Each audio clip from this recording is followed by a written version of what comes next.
যারা আওয়ামী লীগ সরকারের বিরুদ্ধে দাঁড়িয়েছেন, হাজারো ছাত্র, হাজারো জনগণ, হাজারো জনতা, তারা কি পেয়েছেন আজকে? জুলাইকে বিক্রি করে দিয়েছে এনসিপি নামের একটা দল। এনসিপি কোথায় থেকে জন্ম হয়েছে? ছাত্র জনতার গণ অভ্যুত্থানে তাদের জন্ম। তারা কি 100-200 মানুষ, 100-200 ছাত্র জুলাই যুদ্ধে অংশগ্রহণ করেছে? সমস্ত বাংলাদেশের জনগণ যারা জুলাই যুদ্ধে অংশগ্রহণ করেছেন, যারা ছাত্র অংশগ্রহণ করেছেন, জীবন দিয়েছেন, কেউ খোঁড়া হয়েছেন, কেউ কারো চোখ নেই, কারো হাত নেই, কারো পা নেই, তারা আজ কি পেয়েছে? আপনাদের চেতনা বিক্রি করে খেয়েছে জুলাই যোদ্ধাদের চেতনা বিক্রি করে খেয়েছে এনসিপি। নাহিদ, সার্জিস, হাসনাত আবদুল্লাহ, নাসির উদ্দিন পাটোয়ারি। দেখেন, আপনাদেরকে বলাই, হাজার হাজার মানুষ অংশগ্রহণ করেছিল, প্রত্যেকটা দল অংশগ্রহণ করেছিল। তারা আজ কি পেয়েছে? ভেবে নিয়েছে সবকিছুর একটা প্রধান থাকে। ধরো নাহিদ প্রধান হয়েছে, সার্জিস, হাসনাত, নাসিরুদ্দিন পাটোয়ারি, এইসব যতগুলা বর্তমান সমন্বয়ক অংশগ্রহণ করেছে, তারা আজকে কোটি কোটি টাকার বিজনেস করে বেড়াচ্ছে, কোটি কোটি টাকার গাড়িতে ঘুরে বেড়াচ্ছে। যাদের চলাফেরা করতে রিক্সাতে বেড়াইতো, তারা আজকে বিএমডাব্লিউ গাড়ি নিয়ে ঘুরে বেড়াচ্ছে। তো বিষয়টা একবার ভাবেন, ছাত্র জনতার যারা জুলাই যুদ্ধা করেছেন, আজ এনসিপি যে জুলাই চেতনাকে বিক্রি করে জামাত শিবিরের সঙ্গে হাত মিলিয়ে একজন বাংলাদেশের বিরোধী যে দলটা করেছিল, বাংলাদেশ 1971 সালে যারা বিপক্ষে ছিল, বাংলাদেশের বিপক্ষে ছিল, তারা আজকে এই জুলাই যোদ্ধার এনসিপি দলটাকে টেনে নিয়েছে এবং এনসিপি টাকার লোভে, 1.5 কোটি টাকার লোভে একটা করে এমপি ক্যান্ডিডেট জামাতে ইসলাম দিয়েছে। যারা আওয়ামী লীগকে বিতাড়িত করেছেন, যারা আওয়ামী লীগের দোষ পেয়ে তার শাসনটা আপনাদের পছন্দ হয়নি, তারা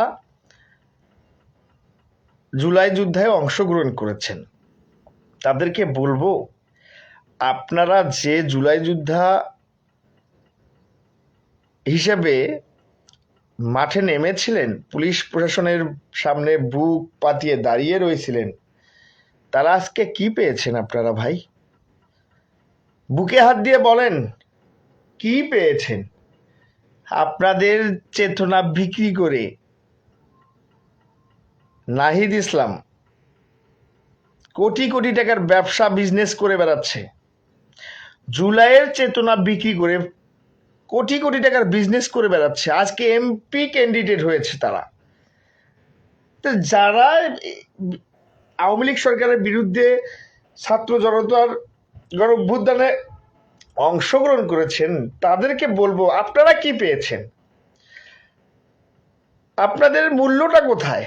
আপনাদের কি মূল্যটা আজও পাইছেন? এই যে হা এবং না ভোট দিয়েছে, হা না ভোট দিয়েছে, গণভোট যাহাকে বলে। আচ্ছা, গণভোট কি? গণভোট যে এই যে সার্জিস, হাসনাত আর হলো যারা সমন্বয়কে মানে এনসিপি গঠন করেছে, তারা আজকে গণভোটের হা পক্ষে।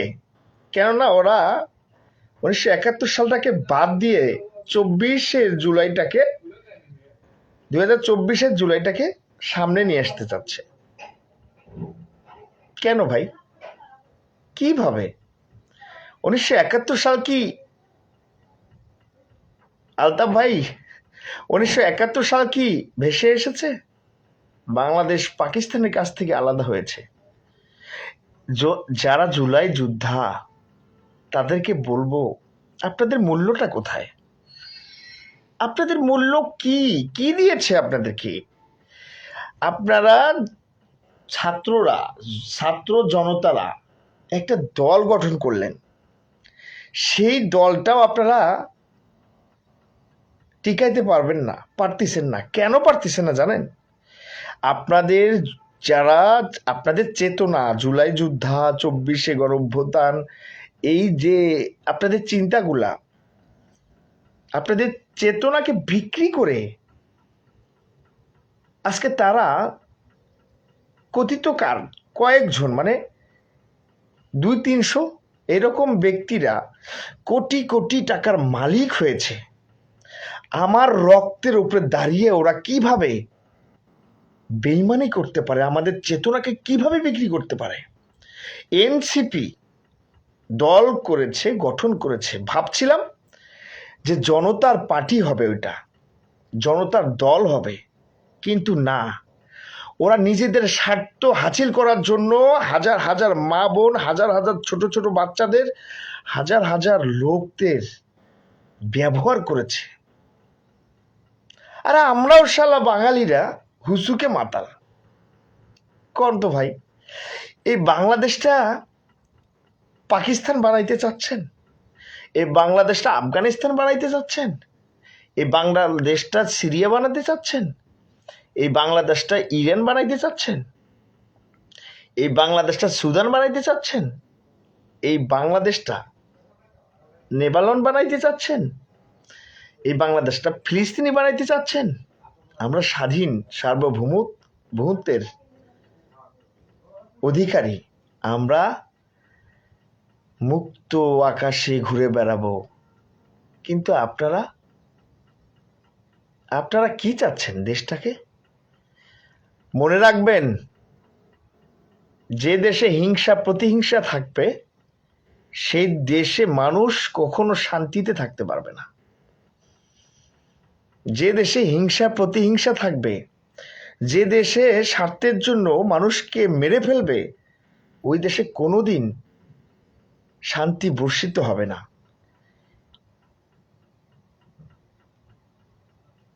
আপনাদেরকে বিনয়ের সাথে বলবো, বাংলাদেশের জনগণের কথা কেউ ভাবেন না। শুধু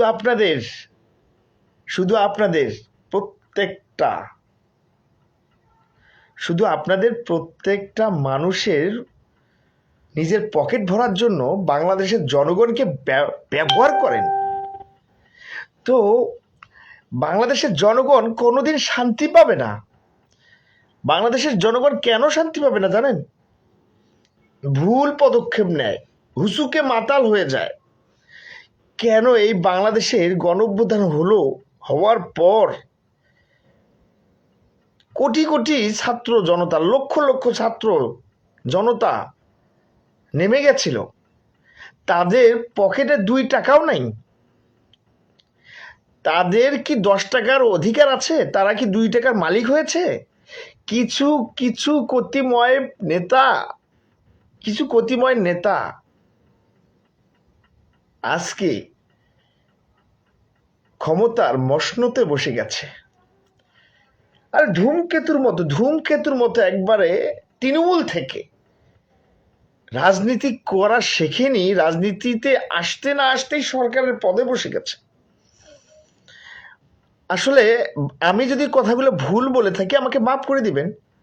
আমাদের চেতনা বিক্রি করে, জুলাইকে বিক্রি করে খেয়ে ফেলছে। জুলাইয়ে আমরা চেয়েছিলাম, জনগণ চেয়েছিল, জুলাইয়ের যোদ্ধা যারা, জুলাইয়ের যারা অংশীদার মালিক, তারা একটা দল গঠন করেছে। ভাবছিলাম এই দলটা,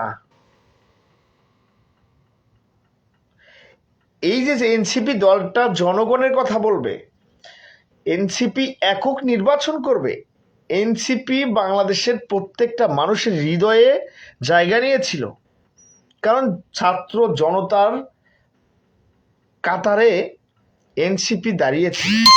যখন একক পক্ষে চলে গেল, বিএনপিকে দেখতে পাচ্ছে না, বিএনপিকে চাঁদাবাজ বলছে। কিন্তু যে দলটা 1971 সালে বাংলাদেশের বিরোধিতা করেছিল সেই দলটাকে আপন করে নিয়েছে। আরে ভাই, চাঁদাবাজি করেছে বিএনপি, তার বিপক্ষে চলে গেলেন।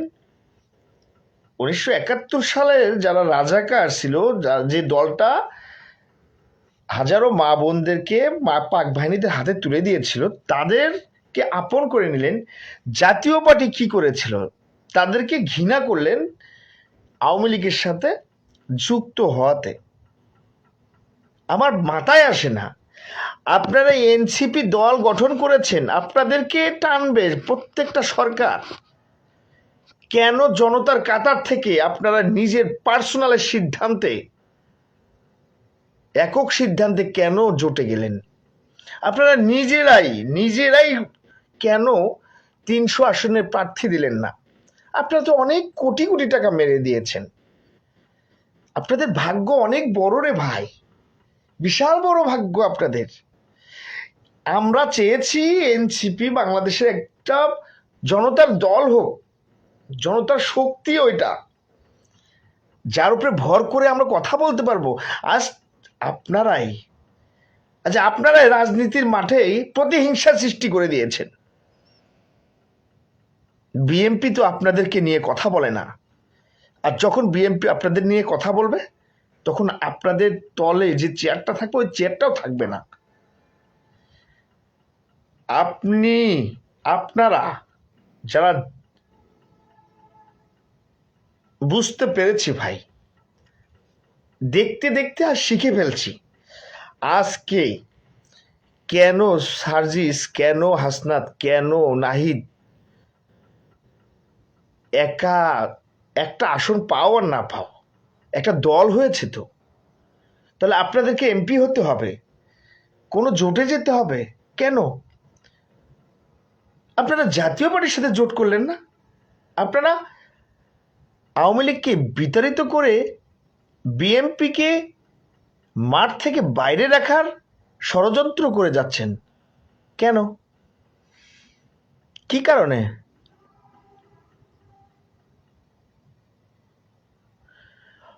ভাই, আরো কিছু দেখব, শুধুমাত্র সময়ের অপেক্ষা।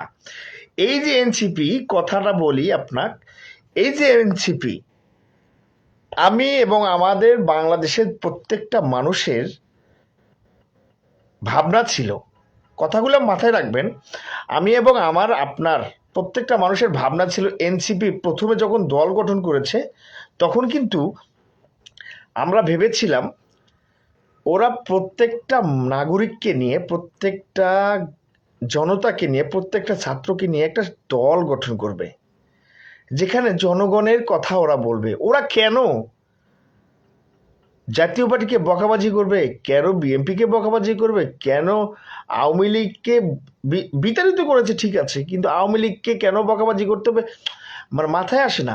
তোমরা জামাতে ইসলামকে আপন করে নিলেন, বিএনপিকে পর করে দিলেন কেন? বিএনপি কি দোষ করেছে? আপনাদের সঙ্গে ছিল না বিএনপি? ভালো থাকবেন। আরো কিছু দেখার অপেক্ষা আছে, দেখবো ভাই, ইনশাল্লাহ আরো কিছু দেখব। তবে আশা করি 12 ফেব্রুয়ারির পর বাংলাদেশের পট পরিবর্তন হবে। জানি না আমরা বেঁচে থাকবো না মারা যাব, মহান আল্লাহ রব্বিল আলামিন ভালো জানে। এনসিপি দলটা শুধু একতরফা কথা বলাতেই তাদেরকে বাংলাদেশের লোক ঘৃণা করে যাচ্ছে। যেখানেই যাচ্ছে এনসিপি সেখানেই প্রশ্নের মুখে চলে যাচ্ছে, আপনারা কেন জামাতের সাথে যোগ দিলেন? আপনারা নিজেরাই একটা দল করেন, নিজেরাই একটু প্রার্থী দেন, 2টা প্রার্থী দেন, 10টা দেন। আপনাদের শক্তির কাছে জামাত বিএনপি কিছু না, কিন্তু আপনারা দলটা গড়াইতে পারেননি, আপনাদের এনসিপি দলটা গড়াইতে পারেন না। কেনই পারবেন না? আপনারা কি রাজনীতিবিদ? আরে আপনারা তো ওই কি জানি কয়, ঘষা দিলে কি হয় ভাই, একটু বলেন তো, ঘষা দিলে কি বাড়ায়? মানে ওই যে আলাদিনের চেরাক,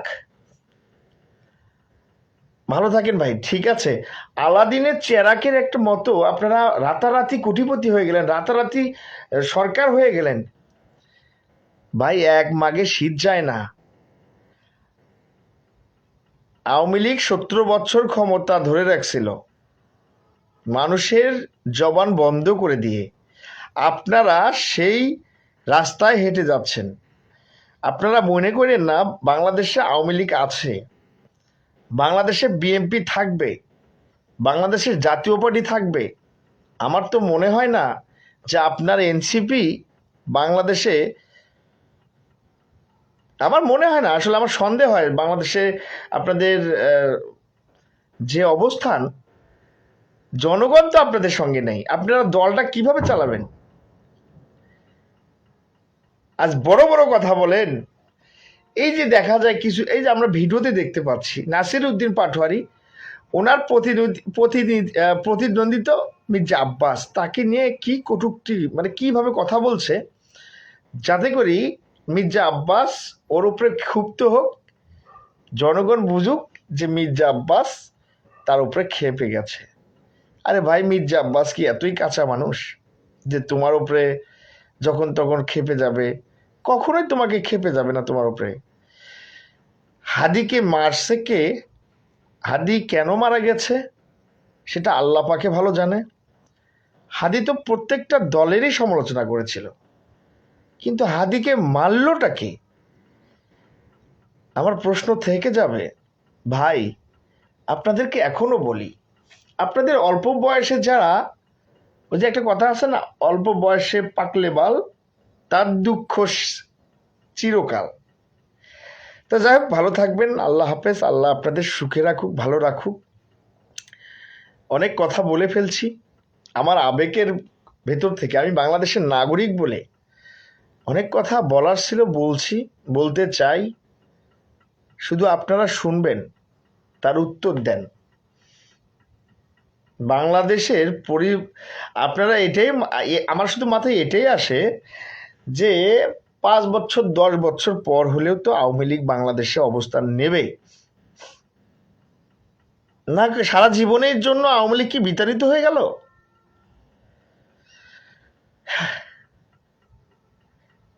হ্যাঁ, 10 বছর পর হয়তো হতে পারে তার সুযোগ, কারণ বাংলাদেশের মানুষ তো ভাই আজ তোমার পক্ষে কাল আরেকজনের পক্ষে চলে যাবে। বাংলাদেশের মানুষ তো বেশি সুবিধার না। তো আসলে বিষয়টা এমনই, কি বলবো ভাই, দুঃখের কথা আপনাদেরকে বলতে চাই কিন্তু বলতে পারি না। আমার ভয় হয় আওয়ামী লীগ অপরাধ করেছে, তাদেরকে সারা বাংলাদেশের জনগণ বিতাড়িত করেছে। তো আওয়ামী লীগ যে ভুল করেছে সেই ভুল কি আপনারাও করে যাচ্ছেন? হ্যাঁ, নাসিরুদ্দিন পাটোয়ারিকে এনসিপি লেলিয়ে দিয়েছে, তার মানে নাসিরুদ্দিন পাটোয়ারিকে সারা বাংলাদেশের মানুষের কাছে শত্রু বানাচ্ছে, খল ও ভিলেন বানাচ্ছে, নায়ক বানাচ্ছে না। নায়ক হচ্ছে কারা জানেন? দেখেন তো ভাই, নাহিদ ইসলাম কি কোনো আজে বাজে কথা বলে? সার্জিস কি আজে বাজে কথা বলা থেকে বিরত আছে কি না? হাসনাত আবদুল্লাহ অনেক আজে বাজে কথা বলতো, এখন বিরত হয়। দেখেন, যারা, কি জানি যারা নাম, ডাক্তার নি, সেও তো আজে বাজে কথা কখনো বলে না। তো ভাই, এনসিপি যারা দায়িত্বে আছেন, এখনই আপনাদের ভাঙন ধরেছে। আপনাদের বাংলাদেশে অনেক ভোট ছিল, কিন্তু আপনারা নিতে পারেনি। আপনাদেরকে নতুন প্রজন্মের দল হিসেবে আমিও ভালোবাসছিলাম, কিন্তু আপনারা যখন এককভাবে, যে বিএনপি আপনাদের সাথে সঙ্গ দিয়ে আপনাদের পাশে থেকে আপনাদেরকে সহযোগিতা করেছে, সেই বিএনপিকে আজকে আপনারা নিয়ে তাল ভাঙা শুরু করে দিয়েছেন। তাকে বিরোধী দলে আপনারা বিএনপিকে নিয়ে যে বাজে মন্তব্য করে যাচ্ছেন, তাতে করে বাংলাদেশের লোক আপনাদের উপরে ক্ষিপ্ত। জামাতের উপরে এমনিতেই ক্ষিপ্ত, কারণ 1971 সালে তার দল বাংলাদেশের বিরুদ্ধে কাজ করেছে, আমি তো দেখিনি। তো ভাই হোক, ভালো থাকবেন। বাংলাদেশের রাজনীতি প্রতিহিংসার রাজনীতি মানুষ পছন্দ করে না, কিন্তু আপনারা নিজেদের পকেট ভরিয়ে লাপাত্তা হয়ে যাবেন। বাংলাদেশ জনগণের ভাগ্যগুলোকে নিয়ে আপনারা রাজনৈতিক দল যেগুলো আছেন শুধু বাংলাদেশের জনগণের ভাগ্য নিয়ে ছিনিমিনি খেলতেছেন। বাংলাদেশের জনগণ এর জবাব কঠিনভাবে দেবে। সেই দিন কোনো দল রেহাই পাবেন না। আসসালামু আলাইকুম। জানি না কে আপনি উপরে আছেন বসে, ভাই কথাগুলো আমার খারাপ হলে মাফ করে দিবেন। হ্যাঁ, কে আছেন একটু যদি কমেন্ট করে বলতেন, ভাই আমি অমুক বসে আছি, আমি কথাগুলো বলছি, ভুল হলে ক্ষমা করে দেবেন ভাই। আমার লাইভটা নষ্ট ছিল, ব্যান ছিল। আমি অনেকদিন পর লাইভটা চালু হয়েছে, আজকে মন চাইছে লাইভে আসছি। যে ভাই অনেক কথা বলে ফেলছি, তবে সবাই ভালো থাকবেন, সুস্থ থাকবেন। আল্লাহ হাফেজ। আবারও দেখা হবে। আপনাদের কমেন্টের অপেক্ষায় থাকলাম।